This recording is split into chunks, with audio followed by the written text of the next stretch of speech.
So, thank you guys so much. I'm very excited to talk about this play because as you know, I've read it and it is hilarious and I the kind of play that even when you're just reading it, it's a laugh out loud kind of deal.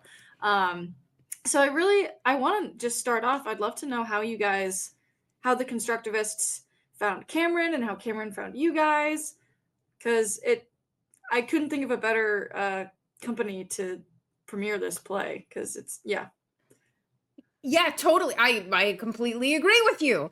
Funny story. Cameron and I know each other from our younger days. At the Utah Shakespeare Festival. He was an actor. I was a coffee girl. and that's basically it. So we know each other, as colleagues from the Utah Shakespeare Festival back in the 1900s. And God, don't say it that way ever. back in the 1900s, we were friends back in the 1900s. And then, through the glory of Facebook, we connected through Facebook. And then over pandemic, he had a reading of this play. He wanted to get people together to do a reading of this play that he had written. And I was like, I'm game. And Yeah. so I read like the stage directions and stuff like that. And the thing that I said after it was done, I was like, Milwaukee would love this play. 100%. Yes. And a little hint for all you playwrights out there: if you're going to do readings of things, table reads anyway, if you need someone to read the stage directions, there's no reason not to bring in somebody friendly who produces stuff. Bring in a producer friend of yours to read the That stage directions. that may have been slightly strategic on my part. Very interesting. Very A little interesting. strategy never hurt anybody. That's exactly right. Yeah. So that's how that transpired. Yeah. Awesome. So, where have you guys, I'm assuming because you guys open on the 25th, you have started rehearsals. Yes. How have Yes. they been going? They are going as well as one could expect.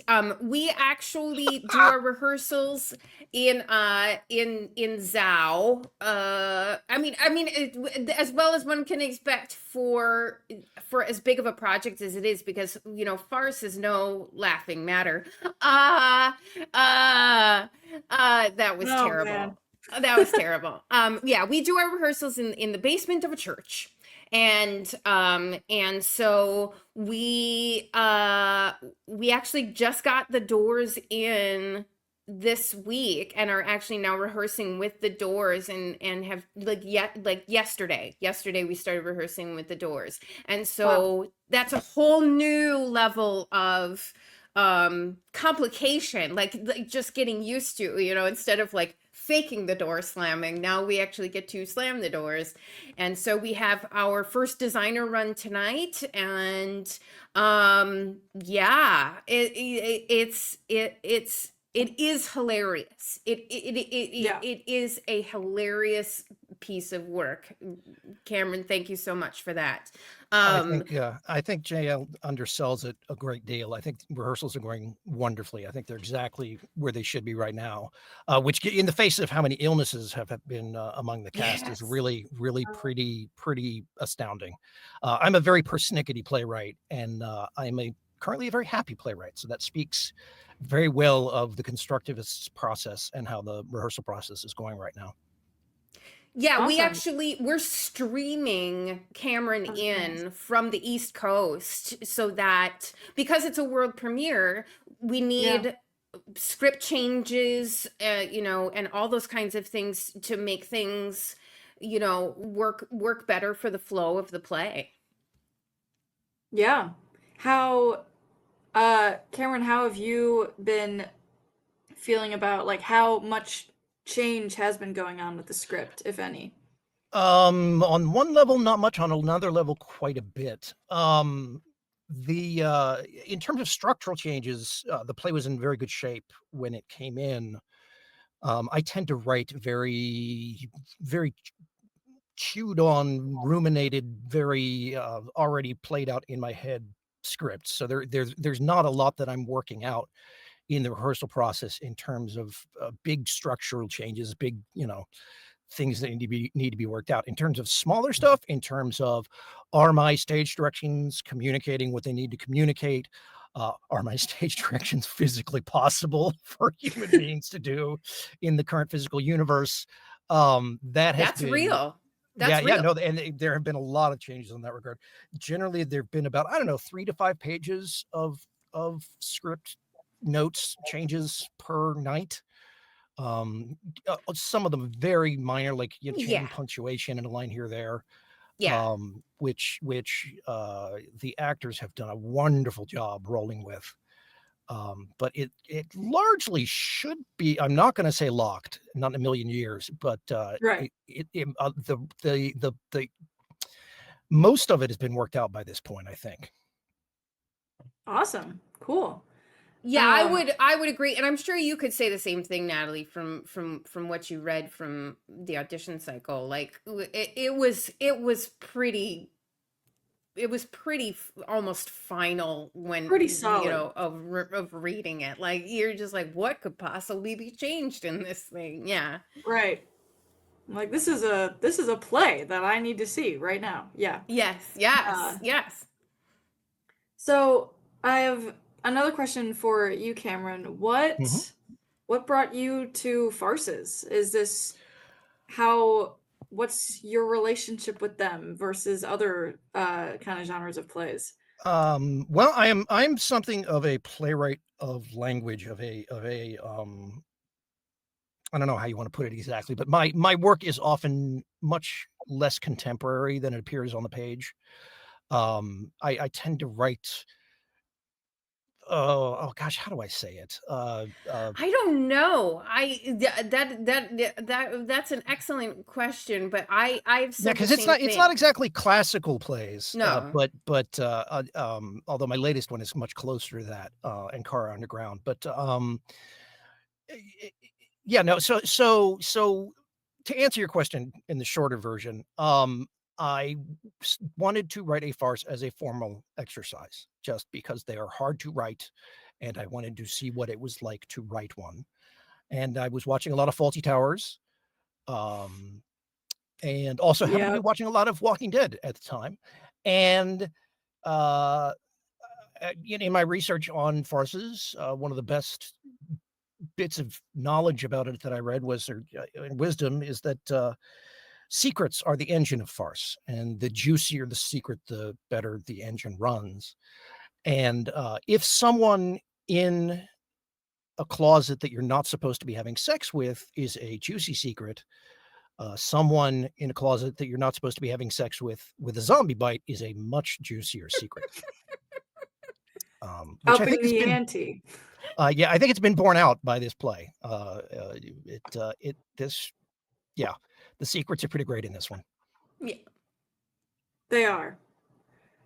That's wonderful. Oh my goodness, Faulty Towers. I just always think, yeah, that is such a funny show, and that makes total sense. It is reminiscent of that. Or it was in my brain when I was reading it. Yeah, it's So, that one, wow. and Three's Company, both are great classical structured tight farces that hold up so well. Um, and I used a lot of stuff from them. I don't, not directly, but I absorbed a lot of stuff from them in making this play happen.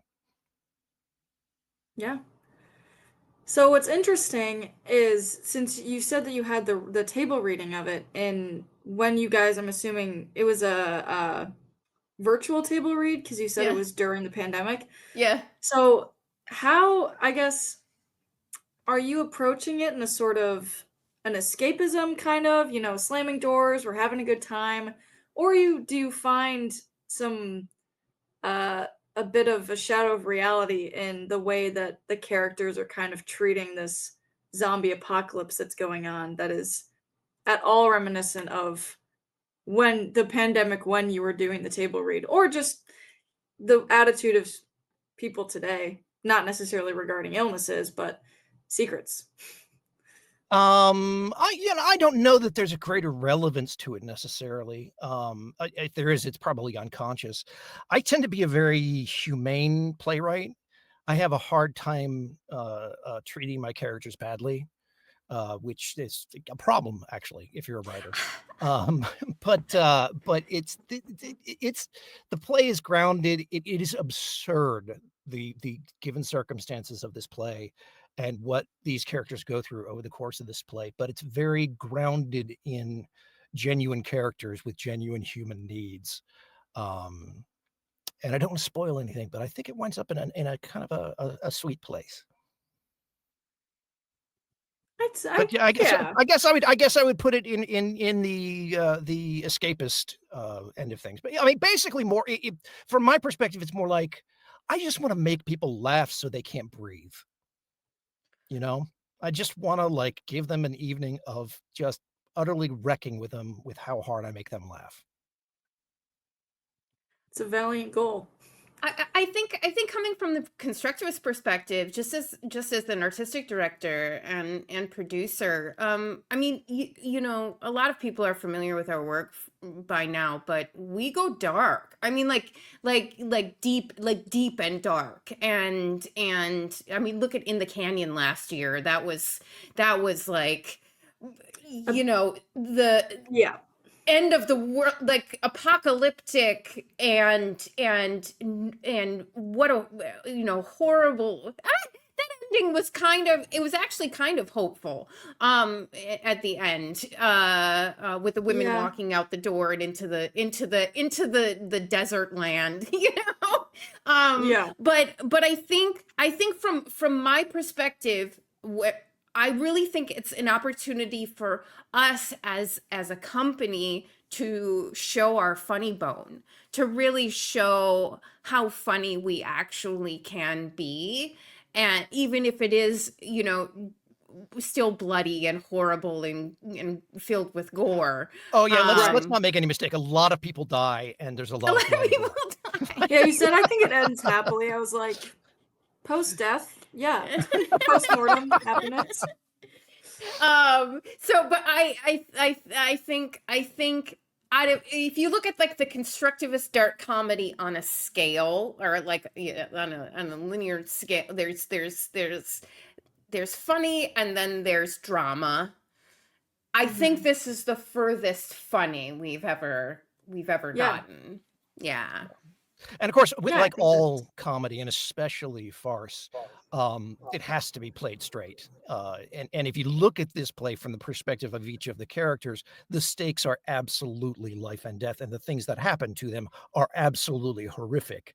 yeah. It's just the framing of them and the speed at which they happen, and the poor decisions that get made along the way that make it funny. Yeah. Yeah. So how oh sorry. How Jimmy Lynn, how have you felt as a director approaching it as like, because obviously it is such a well fleshed out play and it has a very distinct kind of story arc and a farce. It has a very distinct like attitude, I guess, about it. But Yeah. how have you kind of approached as a director making it still your own? I I'm not sure, in all honesty, that I've gotten to the constructivist brand in this process yet, Okay, because yeah. we've just gotten through the blocking phase, and like I said, we're having our first designer run tonight. There's still a lot of rehearsal left, and so I think my job is to, as Cameron just said, the funny aspect, part of what will really sell this is if it's grounded in some sort of reality, and, you know, keeping those actors' feet on the ground while going through these absurd situations is what I think I aim for in our processes. Just making sure that that those actors are, and that character that they're creating is a real person. Yeah, and I think Jamie Lynn is dealing with a very dictatorial playwright in a lot of ways. Um, if you read my scripts, especially this one, like, man, I am not giving you that much room to maneuver in a lot of ways. Uh, uh, um, Yeah. I've had I've had I don't it's yeah, I don't want to get too much into it, but but but I uh, I come at it as a musical playwright. I come at it as an actor. I come at it I I've had actors who tried to swim against the line readings that I very strongly suggest in the way that I've written things, and it does not go well for them generally. Which is not to say that there's not artistic room within that to make things their own. I think we're just hitting the point in the rehearsal process with the constructivists where the play is going to stop being mine so much and they're going to start to take ownership of it more because the changes that I've needed to make to it are largely done by this point. I think. I mean, of course, we'll hit something, during tech that just totally, knock wood, that utterly wrecks things. But Jamie Lynn has been It's inevitable. extraordinarily gracious in allowing me the room to shape this script into what it needs to be. In a lot of ways, in general, in the theater, the first production of a play, the world premiere, is for the playwright because it's the first time they get to see, does this script work actually with people up on their feet doing it a lot of times, although sometimes they have interminable workshop processes too. But Jamie Lynn has really allowed that to be the case this far. And I'm looking forward to seeing what happens when it gets out of my grasp, even though instinctively I absolutely hate that. I will wrangle it from his cold, Yeah. dead hands. And that's part of why I wanted to work very badly with Jamie Lynn, is because I knew she was going to be somebody that was going to be able to do that with me. Just, I'm gonna take that bitch and strangle it. Pry my fingers off of it.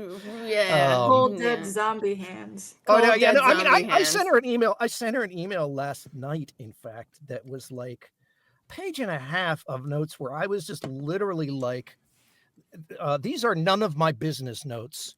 I just need to tell you to them so I can get them out of my brain and shut up about them. And I literally mean it. Like, she doesn't have to even touch those or think about them. But she is gracious enough to give me space to say them so that I can then go into rehearsal and sit on my hands as a good playwright should. That's not what it's about.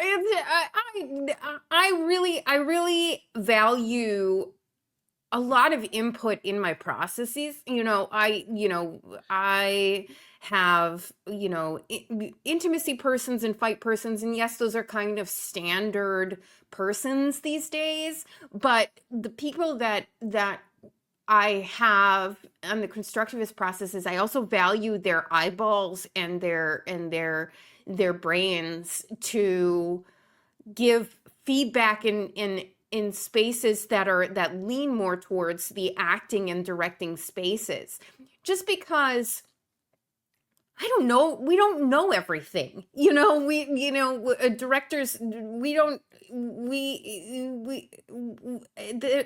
there's always things here and there that might not be the best. Somebody else might just say something side-handedly and just be like, oh yeah, you know what, you're right. I don't take anything for granted. I don't take an email from the playwright who wrote this really great play that we're producing, and he knows what he wants to see out of it. I don't take any words that he says for granted. Yeah. And ironically, I said what I just said because I look at it in the same way. Like, I want to leave room for the director and the actors and the design team to surprise the hell out of me and make it better than I ever could have imagined it being, even though that kind of gives me an existential crisis whenever that happens. Cause like I want it, I want the way that I imagined it to be the best possible way it could possibly be, even though I really don't. I really want collaborators to make it 1,000 times better. And the times that have happened have been some of the most thrilling artistic moments of my life, to watch somebody just take what I wrote and run with it and make something that I'm like, oh, wow, that doesn't contradict what I did at all. It just makes it so much better. Yeah. That's why you're a playwright, not like a novelist. Because that's like the best part about writing plays is that they get so much better when they're put on stage. No, I'm a playwright and not a novelist because I was an actor first. If I could be a novelist, I would probably be a novelist. You're like, trust me, I there's wish. God knows there's more money in it usually, or at least potentially. Yeah, In playwriting or that's a very kind novels? thing of you to say, but really, Certainly not making the big bucks working with It a does not- small it does storefront not- company in Milwaukee, you know? it does not primarily come from a noble desire to give up control. No, no, it does not. That's just a When- side part of it, yeah. Well, I Well, mean, fair I think enough. that's true of any artist. Really, is in order to be an artist, you have to have an inner voice that is different from the people around you, and you have to believe that inner voice is worth other people hearing. And one of the things that's wonderful about the theater is that it has this structure that is these social rules that have been built up over centuries to manage those big creative egos and the lines of communication among them in ways that minimize artistic conflict wherever possible. And Jamie Lynn is really wonderful at creating space for the maximum communication with the minimum amount of conflict. It's been a delight working with her. I do my best. I hate conflict. Leave it for the stage. Yeah, you hate compliments too, so shut up. That's real. It's real. I don't know what to do with that. I come from a traumatic background. I must have pain and nothing else. Yes. Oh, God. Yes. So that actually is what you said about egos is interesting, and I'm curious, obviously, because you said you're in blocking and you're doing the designer run tonight, but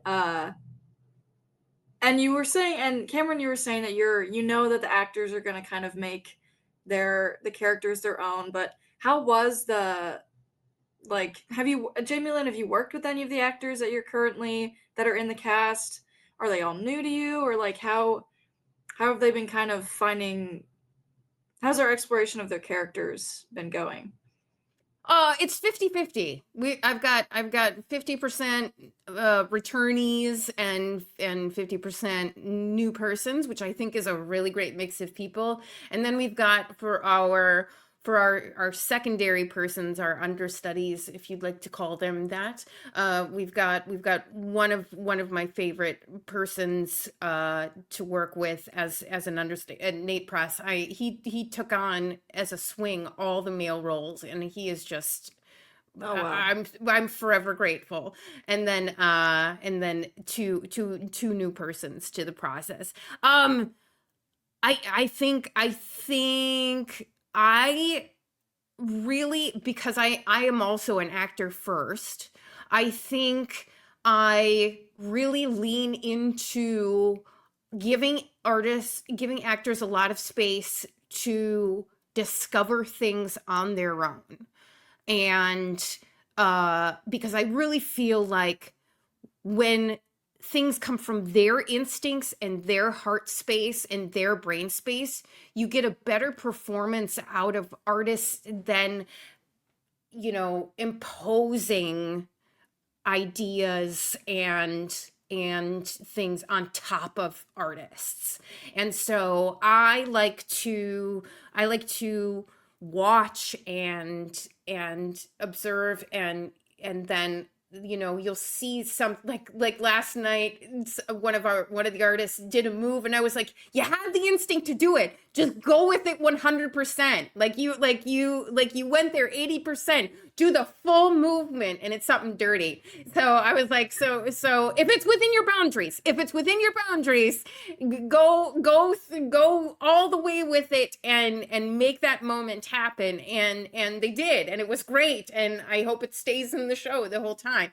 So I like to develop things that way, because I think it really, like I said, it really gets the best performance out of artists than me going, go here, say, do this, and then here's a line reading for you, and all of that. But I think that comes from my experience as an actor and an artist, and my personal need to have some of that freedom to develop characters from myself.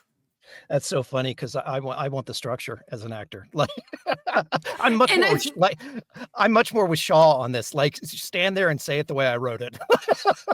Sure, And I sure. think but I think that's what's so wonderful about the way we're working together. Actually, is it is really getting. I think we're really getting the best of both worlds. Um, and I'm not saying that just to be complimentary either. I think it really, like, I'm setting the edges of the sandbox, and then Jamie Lynn is giving everyone the maximum amount of freedom to do with the sand whatever they will, and the results are really are pretty phenomenal so far, and are only going to get better. Yeah, I too have a Shakespeare background, and I do appreciate language, and I think that's what I appreciate a lot about Cameron's play, is that it is very specific in its structure and its play. And so I love that so much. So at the same time, while giving actors the space to play, I am still insistent upon, like, use your text, go all the way through to the sentence, or go all the way through to the period, like drive through that until the punctuation, and appreciate Cameron's punctuation. And when there's this, do this. So there's still some structure there, but there's a lot of flexibility on the farcical side of things, and the movement, and the getting from place to place, that yeah, like you said, get the best of both worlds. Yeah, and I think, like I mentioned before, I'm a very musical playwright, and there is a kind of, if you can do that with my work, there's a momentum in it that builds. There's a musicality to it that just drives one step in front of the audience and carries them along with it. That can really, really take an audience to some wonderful places. And Jamie Lynn really gets that. She can hear that music. And I think a director that can't would not be able to do this play very well. Yeah. We've got a little bit to go on that aspect of things. Well, we do. Yeah, don't get me wrong. Don't get me wrong. But the other thing about it is again, I'm also an actor. Our actors are great. Actors are great.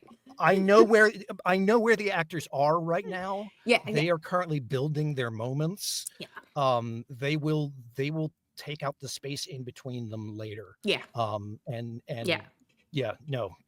Yeah, it's all good. They always We're in a do. great place. Oh, I don't know about always, but Jamie Lynn will make sure that they do. I will make sure that they do. Yeah. Yeah, wait, under good direction, they always do. Yeah. How about that? Yeah, that's what we hope. That's what we hope. Yeah. That's the goal. It's the goal. It is the goal. Yeah, we all have that one or two stories, but yes, that is absolutely the goal. Awesome.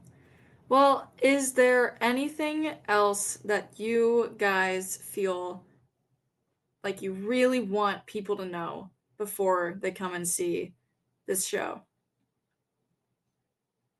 It's very sexy. They don't like pugs. It's very sexy. No, it's a very sexy play. This play fucks, to put it another way. It's there's some hotness in there. I personally think it's the funniest thing Milwaukee will see this fall. Yeah. I just from what the landscape looks like, and that's not like that's just from the plays that are being produced around. Right. I think it's the funniest thing that's gonna be out there. Yeah. So if And you're a you get to fan, if see you're a a fan world of laughing, premiere. sorry. Yeah, yes, yeah. If you like I to just smile and laugh. absolutely. If you like lots of blood, yes. Yeah. And if you like feeling smart at the end of watching a play, you'll enjoy this. Yeah. Well, cool. All right, that's all I've got to ask for you guys today. Thank you so much. Thank you And so for much. they and if they want to read this in fine print, they can go to Shepherd Express, right? They can go to shepherdexpress.com for more Yes. Yes. intel from Natalie. Yeah. I'll be writing up my findings.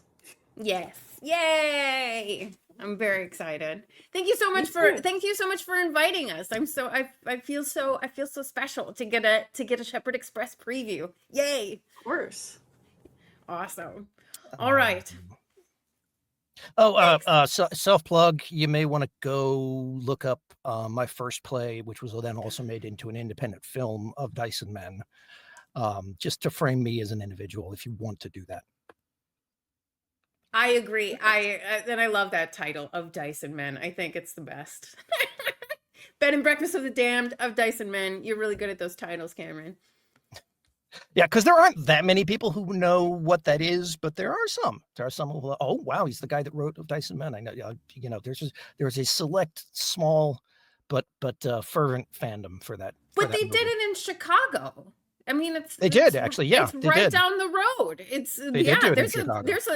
We're gonna make Cameron McNary the biggest playwright in the Midwest. God, man. Yeah. I am a Midwest playwright, and it bugs the hell out of me. Love it so much. Okay, I clipped on that one, but nobody will do my plays here. Nobody will do them on the East Coast. Then they don't know what they're missing. They're too good. Part of that is the proximity to New York, but part of it's also kind of like if you're from the hometown, you can't be that good. Like you're mundane somehow. It's this very weird effect. But no, my plays have been of Dyson Men in particular has been done dozens of places professionally, but never anywhere near here. They don't know what they're missing, dude. That's Thanks. it. Yeah. Yeah, but I would like to not have to travel as much as what I'm saying. But then you get to see play. You get to come to Milwaukee, my friend. I know. And I'm very much looking forward to that. But, yeah, it's going to be a great time. We're going to have a great time. Will it be your first time? Yeah, actually, I went to Madison for a production of Dyson Men actually several years ago, but which was lovely. But I have not been to Milwaukee yet. I have a lot of friends who work at Spring Green, but so far away. That's like it's like an hour and a half to Spring Green. I have no sense of where anything is out there. But, fair enough. But I'm telling you, it's close. Spring Green is closer to Madison than it is to Milwaukee. It's far. Okay. All right. Good to know. Whatever. You're gonna have a great time when you're here. I'm looking forward to it. Yeah. All right. Yeah. Thanks again, Natalie. Appreciate you. Yeah, thank you. Thank you, Natalie. Appreciate it.